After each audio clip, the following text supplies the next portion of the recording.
So part of their treatment is to do stuff for the community and, help out and, try to uh,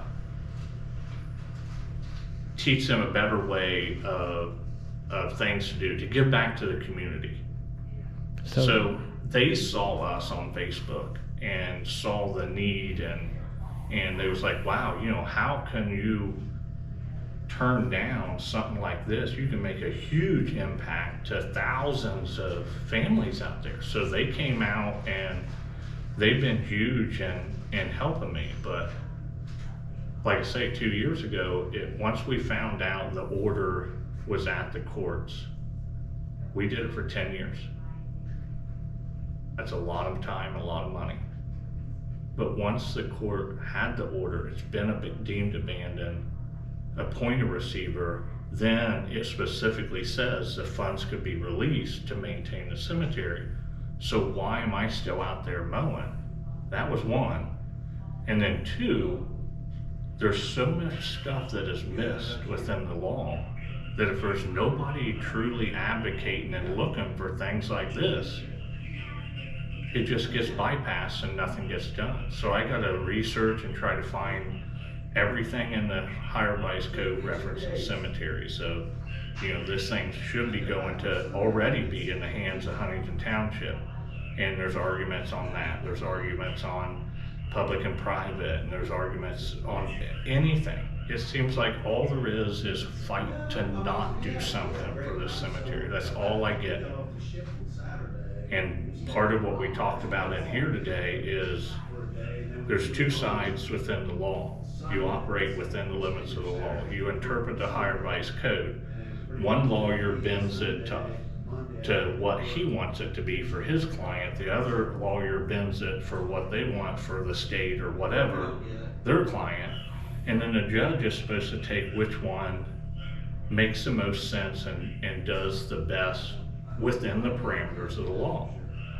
But it seems like what we've done for the past 12 years is we push the law on the side of trying to not do anything instead of interpreting the higher vice code and say, we need to do this. But all it is has been about what we're not gonna do instead of what we can do. Because clearly what I gave them all copies of our printouts. The Ross County Commissioners clearly have the ability, if they choose to go out there and maintain the entire veteran section. That includes mowing and everything. Now, could argue that they don't have to, but they do have to take care of the monument, which means our flags and stuff. So I think that's pretty clear. So what we're gonna be arguing now is the grass and the hedges and just making it look respectable for all of our military service members and their spouses out there. And the commissioners were open to working with you? They said they would talk about it, but I think they want to, but part of the, and I understand, part of their duties is being responsible custodians of the county's funds. You can't just willy-nilly do whatever you want. And I understand that. But you also gotta understand, it's been 12 years. I think it's been long enough, and I don't know how people can sleep at night with the condition of Floral Hills out there and as many families as I run into. I just left the recorder's office. That's where I dropped them off maps for the cemetery because they didn't have them. And they're in there. Well, yeah, we got family there. I go into the clerk of courts. They have family there. All of the commissioners have family at Floral Hills.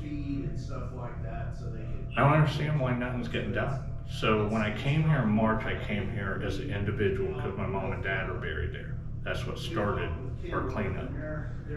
But today I came because I'm a 5-year Army vet, and I'm tired of sitting here looking at over 1,100 veterans out there being disrespected in this county when this county can afford to step up and not let that happen.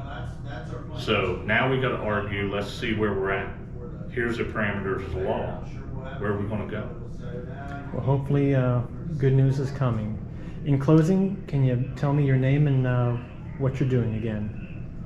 My name's David Robertson, and we've been advocating, I say we because me and my dog, been advocating to get Floral Hills Memory Gardens back to the way it should be, and that's a respectable burial grounds for all of our loved ones out there and our over 1,100 veterans. All right, thank you very much. Thank you.